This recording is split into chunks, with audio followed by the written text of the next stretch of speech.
환율과 달러 인덱스를 비교했습니다. 달러원 환율과 비교를 하면 역사적으로 거의 비슷하게 갑니다. 이번에는 괴리가 굉장히 많이 났어요. 그래서 첫 번째 보시면 한미 기준금리 2%의 역전폭이 있기 때문에 이렇게 될 수도 있다고 생각하거든요.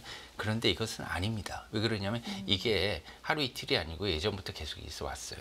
두 번째는 수출 부진도 볼 수 있거든요. 우리나라 기업들. 근데 작년부터 시작해서 우리나라 무역 수지가 흑자로 반전했습니다. 네. 그렇기 때문에 이것도 직접적인 원인이라고 볼 수가 없어요. 그러면 그 밑에 세 가지를 한번 봐야 됩니다. 중국과의 동조화 때문에 그런가? 아니면 한국의 신용 문제에 대해서 의구심을 품는 것인가? 마지막으로는 양국의 시장금리가 또 벌어졌을까? 이것 때문에 그런가? 이것도 한번 볼 수가 있을 것 같아요. 생각해 볼 수가. 네. 이것을 이제 네. 기납적으로 저희가 결론을 내는 그런. 계속해서 치솟고 있는 환율, 여기에 대해서 좀 긴급 점검이 필요할 것 같아서요. 저희가 급하게 모셨습니다. 응해 주셔서 정말 감사드리고요. 슈퍼달러 슈퍼리치 국내 최고 환율 전문가이시죠. 미주은행 변정규 전무 함께 하겠습니다. 어서 오십시오. 안녕하세요. 안녕하십니까. 말씀드린 것처럼 지금 환율이 장중에 1,400원을 돌파했는데 이게 뭐 역사적으로 보면 4번밖에 어제까지 4번째 있는 일이라고 하니까 이게 상당히 또 체감적으로도 이런 일이 뭐 이렇게 다가오기도 하고요. 어떻게 평가하고 계십니까? 네, 뭐 2000년 이후에요. 네. 저희가 그 종가 기준 평균 환율을 내보면 한 1,130원 정도 됩니다. 1,130원에서 40원 정도 되는데요. 그렇게 본다면 지금 이제 1,400원은 상당히 높게 이렇게 생각이 되죠. 그렇게 피부에 와닿는데요. 최근에 특히나 이러한 고환율이 1,300원은 올해 들어서 계속 유지가 됐었지만 1,400원대까지 올라간 것은 시장인 외적인 변수에 따라서 이렇게 올라간 거 아닙니까? 최근에. 왜냐하면 보통은 이제 수급이라고 하죠. 시장 다른 그 상품이나 아니면은 거래들도 마찬가지지만 이렇게 사고 팔고 수요와 공급에 따라서 수요가 많으면 가격이 올라가고요. 수요가 떨어지면 이렇게 반대로 가는 그런 성격이 있고요. 특히나 이제 이러한 환율 같은 경우에는 통화의 가치이기 때문에 이제 각국의 금리, 기준금리라든가 시장금리가 변함에 따라서 같이 이렇게 변하는 속성이 있어요. 그것 두 가지에 따라서 굉장히 영향을 많이 받는데 이번 것 같은 경우는 시장 외적인 변수, 특히나 이렇게 비체계적인 변수에 따라서 움직였기 때문에 조금은 지정학적인 리스크에 관심을 가져야 되고요. 이러한 성격은 결론적으로 말씀드리면 조금 오래가는 성격이 있습니다. 아, 그렇습니까? 예, 오래가는 성격이 있고요. 두 번째로는 이런 지정학적인 이슈, 특히나 산유국들이 많이 분포한 중동에서 일어났기 때문에 투자자들, 기금이나 연기금이나 이런 주요 투자자들은 조금 그 예측 불가능성이 많기 때문에 조금 몸을 사리는 경향이 있어요. 보수적으로 변하는. 그렇기 때문에 이런 데서 좀 주안점을 두고요. 달러 강세가 어느 정도는 조금 유지될 것 같다. 하지만 고착화는 아니다. 연말까지. 그렇지만 지금 이제 그 연준의 파월 의장이 오늘 아침에도 기준금리 인하가 조금 당분간은 어렵지 않나 네. 이렇게 얘기를 했기 때문에 그런 측면에서 우리가 주안점을 두고요. 앞으로 투자 방향을 앞으로 헤쳐나가면 좋을 것 같습니다. 굉장히 환율 급등과 어제 같은 경우는 증시가 이제 급락하는 흐름을 보였는데 이게 원인이 좀 복합적이잖아요. 말씀해 주셨지만 지정학적 리스크가 상당히 그 중심에 크게 있지만 그 밖에도 금리라든지 여러 가지 원인이 좀 맞습니다. 복합적으로 한번 작용하는 볼까요? 것 같아요. 네. 예. 대부분은 이렇게 달러원 환율이 올라가는 이제 상승했던 주요 원인들은 한 4가지 정도 이렇게 볼 수가 있는데요. 네. 1, 2, 4번 같은 경우 한미 간 기준금리 차가 지금 미국은 상단이 5.5%, 한국은 3.5%이기 때문에 이렇게 역대 최대 폭으로 이렇게 벌어져 있거든요. 네. 그것들이 이제 계속 유지됨에 따라서 좀 피로도가 이제 가중되는 것 같습니다. 특히나 이제 시장금리도 한번 봐야 될 텐데요, 뒤에. 시장금리 또한 좀 벌어지고 있는 그런 상태고 미국 기준금리 인하 시점이 좀 늦어질 가능성이 있어서 최근에는 3월 이후부터는 조금씩 이제 이런 측면에서도 부담이 갔었던 것으로 생각합니다. 왜 그러냐면은 미국의 인플레이션이 3개월 연속으로 높게 나타났기 때문에 그것에 대한 부담감, 그리고 4번과 같은 경우에는 작년 말부터 시작해서 우리나라 반도체 수출 품목들이 조금 회복세는 보이고 있었지만 작년 내내 조금 부진했었거든요. 그런 것들이 이제 기존에 1,300원으로 올라온 그런 원인이 되겠고요. 이러한 것들을 갖다 폭발시킨 게 이제 3번의 국지적 리스크라고 봐야 되겠습니다. 그 중에서도 이제 중동의 이번 사태 같은 경우에는 조금 장기적으로 갈 수 있지 않나. 특히나 신용 쪽에 그 많은 우려를 줄 수가 있어요. 신용이라 하면 신용 시장을 얘기하는 거거든요. 그래서 조금 이따 보시면 제가 CDS라고 신용 부도 사업을 중심으로 얘기를 드릴 텐데요. 한번 그게 어떠한 영향을 주는지 한번 볼 수 있도록 하겠습니다. 네. 지금 보자면 그런데 이게 상대적인 거니까요. 달러가 강하고 그 여타 통화들이 특히나 신흥국의 통화가 좀 약세를 보인다. 네. 그렇다 하더라도 유난히 원화의 절하가 좀 더 깊다. 뭐 네. 이런 지금 네. 상황을 보이니까요. 이 이유도 좀 궁금해지거든요, 전무님. 그렇죠. 일단은 제가 유로화를 한번 보여드릴게요. 유로화를 한번만 보시면 유로화가 지금 보시면 그 유로존의 CPI는 미국과 달리 이렇게 빠르게 내려가고 있는 추세를 보실 수가 있습니다. 뭐 달러화 같은 경우에는 CPI가 이렇게 올라갔죠. 미국과 같은 경우는 그렇지만 유로존은 이렇게 경기 침체가 가속화되기 때문에 이제 환율이 유로화가 약해지면서 강달러가 이렇게 야기가 된 거예요. 근데 두 번째로 아까 제가 말씀드린 그 앵커님께서 말씀해 주신 이렇게 달러 가치와 비교해도 왜 이렇게 우리나라 환율은 높을까? 네. 이게 사실은 뭐 시청자분들이 관심인 거 아니에요. 그것들을 갖다가 좀 약간 귀납적인 방법으로 오늘은 한번 보시도록 하겠습니다. 좋습니다. 예. 네. 보시면은 자, 저기 그 8페이지에 보시면 제가 이렇게 그 어떠한 가정과 그다음에 백그라운드를 설명해 놨는데요. 지금 보시면 왼쪽의 그림에 환율과 달러 인덱스를 비교했습니다. 왜냐하면 달러 인덱스는 달러의 가치를 주로 대변을 하죠. 가장 대표적인 달러의 가치를 알려주는 변수이기 때문에 이렇게 제가 선택해 봤고요. 그 다음에 이제 달러원 환율과 비교를 하면 보통 이렇게 역사적으로 거의 비슷하게 갑니다. 좀 괴리가 있어도 조정이 빨리 되고요. 이렇게 하는데 이번에는 괴리가 굉장히 많이 났어요. 보시면은 굉장히 크게 났죠. 네. 지금 크게 났기 때문에 벌어져 있어요, 크게. 예, 많이 네. 벌어져 있습니다. 네. 지금 상당히 많이 벌어져 있기 때문에 이런 건 유의해서 앞으로 달러 투자나 이런 거에서도 하셔야 될 것으로 생각하는데 지금 이런 괴리가 지금 일시적인 오버슈팅은 아니에요. 작년부터 조금씩 일어났는데 이번에 더 크게 벌어진 거죠. 그러면은 이렇게 괴리를 갖고 올 수 있는 원인을 한 5개 정도로 생각해 볼 수가 있어요. 이게 2번입니다. 이게 중요해요. 그래서 첫 번째 보시면 한미 기준금리 2%의 역전폭이 있기 때문에 이렇게 될 수도 있다고 생각하거든요. 그런데 이것은 아닙니다. 왜 그러냐면 이게 하루 이틀이 아니고 예전부터 계속 있어 왔어요. 벌써 1년이 넘었거든요. 그렇죠. 그렇기 때문에 작년 말부터 시작된 이런 괴리가 괴리의 직접적인 원인으로는 볼 수가 없어요. 두 번째는 수출 부진도 볼 수 있거든요. 우리나라 기업들. 근데 작년부터 시작해서 우리나라 무역 수지가 흑자로 반전했습니다. 네. 그렇기 때문에 이것도 직접적인 원인이라고 볼 수가 없어요. 그래서 제가 노라고 해놓은 네, 거거든요. 네. 그러면 그 밑에 세 가지를 한번 봐야 됩니다. 중국과의 동조화 때문에 그런가? 아니면 한국의 신용 문제에 대해서 의구심을 품는 것인가? 사실은 여기서 한국인으로서 저희가 이런 말을 하면 안 되는데 외국인들이 볼 때는 다른 나라를 다 똑같이 생각하지는 않죠. 뭐 이것을 갖다가 조금씩 다르게 생각할 수 있기 때문에 여기에 대한 문제이냐? 왜냐하면은 어떠한 금리나 통화의 가치를 평가할 때는 가상금리가 들어가게 돼 있거든요. 이런 가상금리는 나라마다 천차만별입니다. 예, 사실은 미국이 기준점이고요. 그 다음에 올라가게 되겠죠.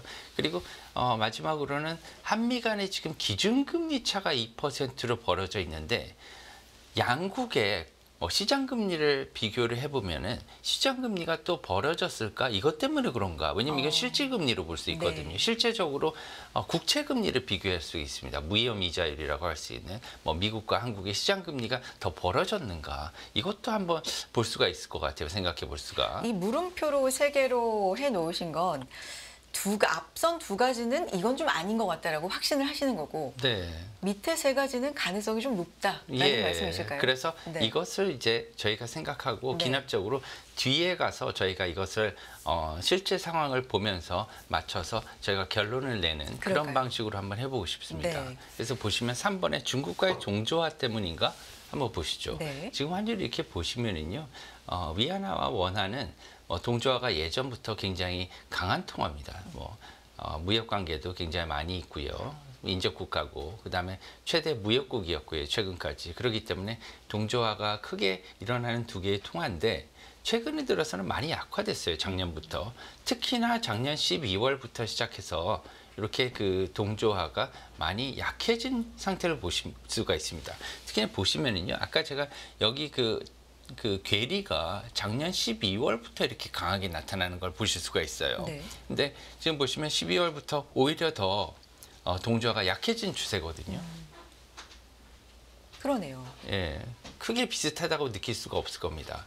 한국 원화의 변동성은 지금 보시면 위안화보다는 굉장히 편차가 크지 않습니까? 네. 이렇기 때문에 제가 퍼센트로 이렇게 비슷하게 맞춰놓은 거거든요. 그러면은 결론적으로는 아까 제 3번 우리가 물음표에 있어서 중국은 한국의 최근 원화 하락에 이런 괴리의 원인의 직접적인 원인은 될 수 없다 이렇게 저희가 볼 수 있는 거예요. 물음표는 그거는 이제 노로. 예, 그래서 아닌 3번은 걸로. 네. 중국과의 동조하는 이게 노. 네. 예, 그래서 다시 또 볼게요. 그러면 이제 그러면 한국의 신용 문제냐? 이것도 이러한 괴리를 가져왔느냐? 그래서 우리 환율이 달러 가치보다도 이렇게 더 약세가 됐느냐? 이런 물음에는 뭐를 보면 되냐면 제가 아까 잠깐 말씀드렸듯이 신용 부도 수합이라는 걸 말씀을 드릴 수가 네네. 있어요. 이것을 한번 보시죠. 왜냐하면 신용 부도 수합 CDS라는 거는요. 수합이라고 돼 있지만 어렵게 생각하지 마시고요. 이것은 보험료의 성격이라고 생각하시면 돼요. 프리미엄이라 그러는데 어떠한 기업이나 어떠한 그 국가가 예를 들면은 돈을 못 내면 부도가 날 수 있잖아요. 이건 망한다는 게 아니라 예를 들면 망한다고 해도 국가는 그대로 있습니다. 다 잘 사는데 좀 어떻게 보면은 돈을 빌리기 힘들고 그다음에 옛날에 우리나라 IMF의 경우처럼 좀 국민들이 살기 어려워지는 거죠. 그래서 그렇게 되면 그래도 지급 불능 상태이기 때문에 돈을 채권자들이 못 받잖아요. 그렇기 때문에 내가 거래를 할 때 신용 부도 수합에서 거래를 해서 내가 보험을 갖다가 사면 내가 채권자지만 그 상대방의 국가나 기업이 부도가 나더라도 이것을 대신 지급해 준다는 거예요.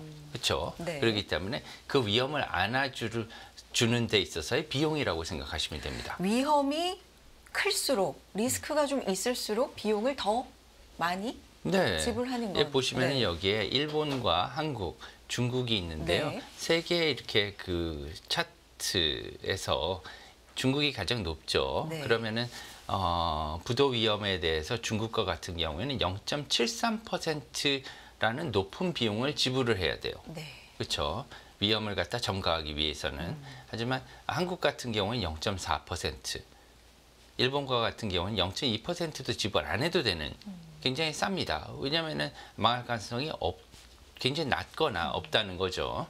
이런 것들을 보시면 신용 등급하고도 밀접하게 연관은 돼 있지만 반드시 같지는 않아요. 왜 그러냐면 CDS라는 이 신용 부도 수합이 언론에 많이 나오지만 좀 디테일하게 설명을 드리면 이게 마켓이라고 영국 런던에서 신용 부도 수합 시장에서 금융거래로 거래가 됩니다. 네. 예, 그렇기 때문에 내가 1,000만 불을 갖다가 예를 들면은 한국 채권을 샀는데 여기에 대해서 부도 위험을 나는 정말 다 없애고 싶어. 그런데 네가 이게 신용부도수합 내가 0.4% 줄 테니까 너 이거 떠안을래? 이러는 거예요. 그러면 양방 간에 이게 그 장외거래로서 네고시에이션이 돼야 되겠죠. 그렇게 되면 그래 나 이거는 전혀 나는 문제 없으니까 0.4% 이거는 무위험으로 내가 공짜로 내가 수익을 얻는 거라고 생각하니까 너 1,000만 불 내가 보증할게 이런 겁니다. 예, 그런 거래이기 때문에 사실은 어떻게 보면 신용적인 측면을 반영하기도 하지만 이 나라에 대한 선호도를 반영하기도 해요. 투자 선호도를. 예. 직접적으로. 그렇기 때문에 투자 선호도가 조금 떨어지면 이건 신용도하고는 또 다른 좀 더 복합적인 네, 투자 선호. 예, 네. 투자 선호도까지 들어갑니다. 이제 미래에 대한 전망까지도 네. 들어가는 거죠. 그래서 작년에 같은 경우는 우리나라가 뭐 예를 들면은 그 반도체나 이런 데서 조금 뭐 대만이라든가 일본과 미국이 뭐 연합을 하고 네. 그다음에 특히나 그 EV 시장에서도 조금 중국에 밀린다는 얘기도 있었고 이런 것들이 조금 안 좋은 뉴스가 많았어요. 상대적으로 장기 전망에 있어서 이런 것들이 조금 반영이 된 게 아닌가 이렇게 생각을 하고 있습니다. 그래서 이게 신용부도 수합에 들어갔고요. 그렇게 보시면 작년 2023년 12월부터 시작해서 이런 것들이 시작이 됐는데요. 올해만 꼭 집어서 1월 1일부터 어제까지 변화율을 살펴봤더니 중국은 19%가 이렇게 올랐습니다. 예, 그죠? 그리고 일본과 같은 경우에는 오히려 21% 내렸어요. 네. 예, 더 안정적으로 뷰가 바뀌었다는 거죠. 우리나라 같은 경우는 좀 예, 인정하기는 많이 어렵지만 50% 이상 지금 어제까지 올랐거든요. 네. 그저께가 38 38 이게 BP라고요. 100분의 1%입니다. 기준으로. 그래서 38bp 정도가 됐었는데 38.5 지금 39.9를 어저께 찍어서 40bp에 지금 근접을 한 상황입니다. 네. 그래서 이렇게 본다면 결론적으로 이 시기별로도요. 12월부터 이렇게 같이 비슷하게 올라가는 추세를 보이고 있거든요. 그래서 결론적으로는 CDS 프리미엄은 환율 급등과 우리나라 원화의 그러한 그 가치가 떨어지는 그 달러 가치 대비해서 좀 괴리가 나는 그런 것과 관련이 있다. 적어도 같이 움직이고 있는 모습을 보인다. 특히나 시기적으로도 보면은요, 최근에 더 급등하는 상황을 보이고 있거든요. 그래서 이런 것들을 보면 환율 괴리는 신용 문제와 연결이 돼 있다. 이 신용은 아까 제가 말씀드렸듯이 펀더멘탈 그리고 장기적인 전망에 연결이 돼서 그 신용 등급뿐만이 아니라 그렇기 때문에 이런 것들을 우리가 조금 이해할 수 있고요. 이런 것들 때문에 사실은 개인적으로는 작년부터 시작해서 산타랠리가 왔음에도 불구하고 우리나라의 코스피가 상대적으로 저평가되고 상단이 제한적으로 이렇게 움직이지 않았나 이런 생각도 하고 있습니다. 다음으로 보시면은 저기 네. 마지막으로 아까 저희가 그 한미 간 시장금리 차가 이제 증가해서 네. 이렇게 되지 않느냐 이렇게 생각을 한번 했었잖아요. 네네. 예, 보시면은 이것도 이제 그러면은 이제 그 두 국가 간에요 무위험 수익률이라고 이렇게 생각할 수 있는 국채를 비교를 해보겠습니다. 국채를 비교해 보면 2년, 5년, 10년이 이제 지표금리라고 볼 수 있기 때문에 미국 같은 경우에는 미국 국채를 이렇게 보면은요. 아직도 국채가 미국 국채는 단기물이 굉장히 높습니다. 역전이 돼 있는 상태. 보통은 일반적으로는 장기물이 수익률이 높아야 되는데 지금 단기물이 이렇게 높은 이유는 기준금리가 빨리 이제 내려갈 것으로 보기 때문에 이렇게 아직도 역전이 돼 있는 상황인데요.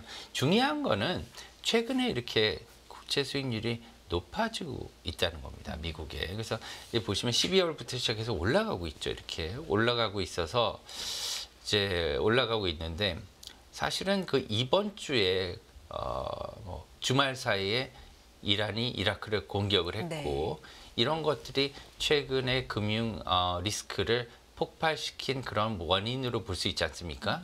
그런데 이것의 의미는 뭐냐면 이렇게 되면 안전자산 선호 심리가 강해져요. 그렇죠. 그렇게 되면 위험 자산을 회피하고 싶은 나 안전하게 갈래 이렇게 생각하는 거죠. 그렇게 되면 보통 그냥 미국 국채는 가장 안전 자산입니다. 네. 달러도 안전 자산이죠. 대표적으로 미국 것들은 많이 안전 자산으로 생각하니까요. 앞으로 미국 주식도 다른 주식들에 비해서 조금 안전하다고 생각하는 그런 투자자들도 있을 수가 있습니다.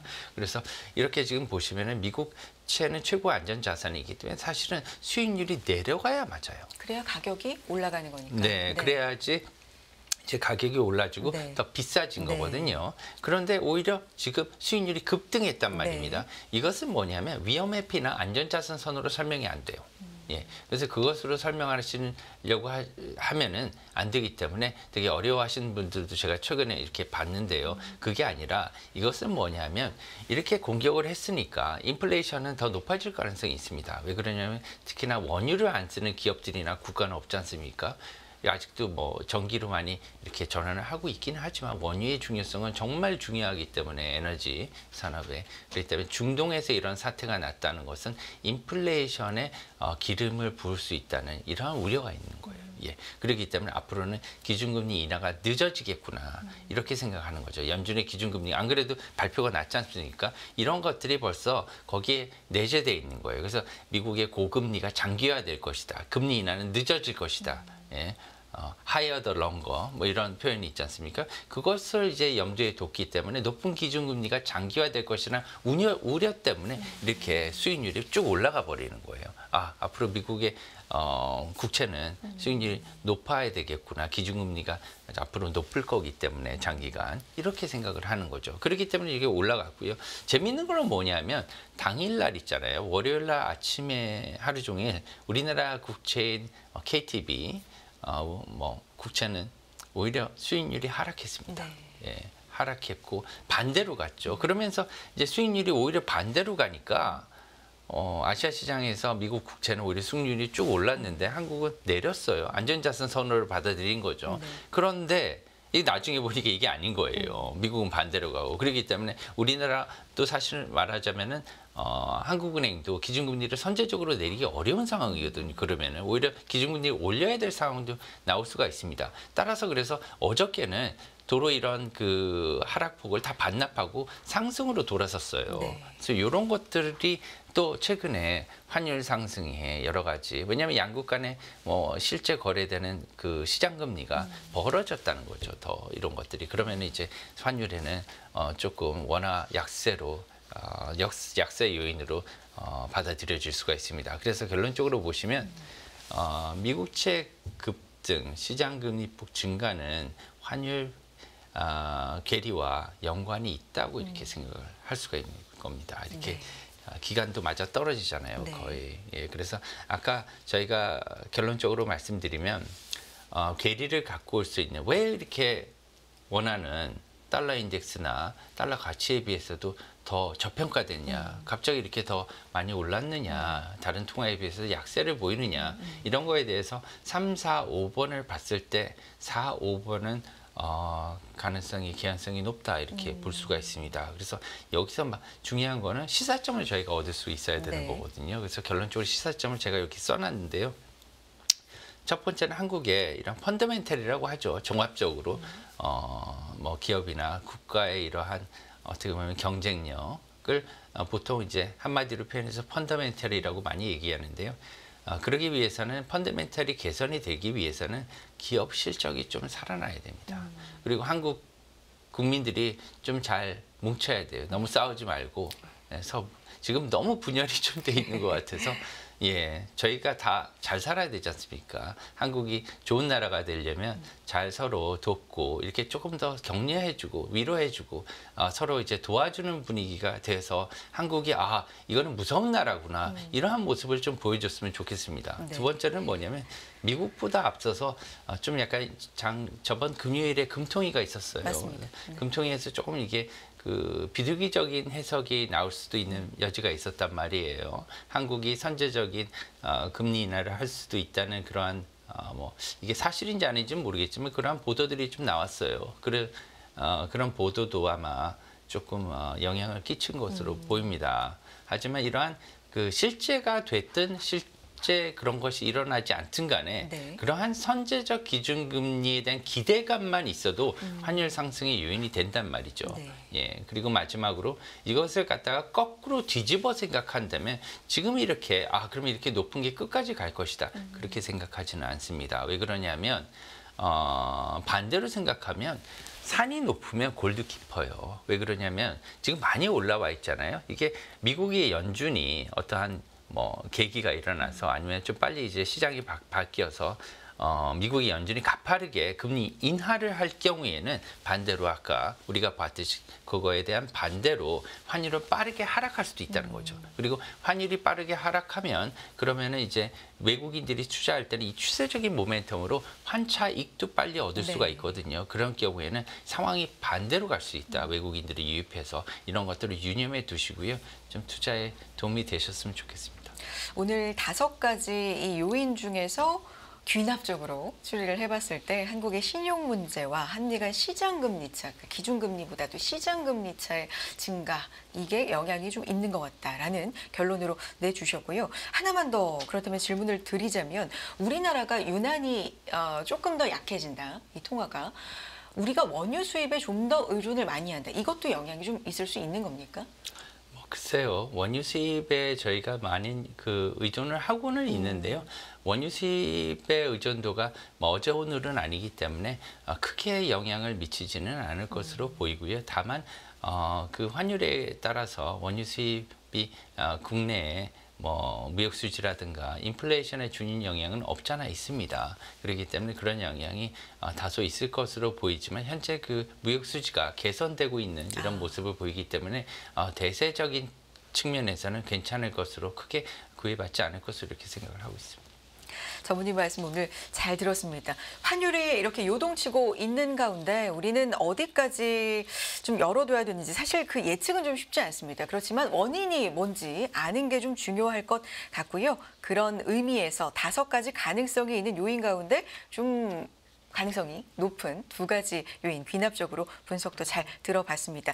여기까지 듣도록 하겠습니다. 미주은행의 변정규 전무 함께했습니다. 전무님 고맙습니다. 감사합니다.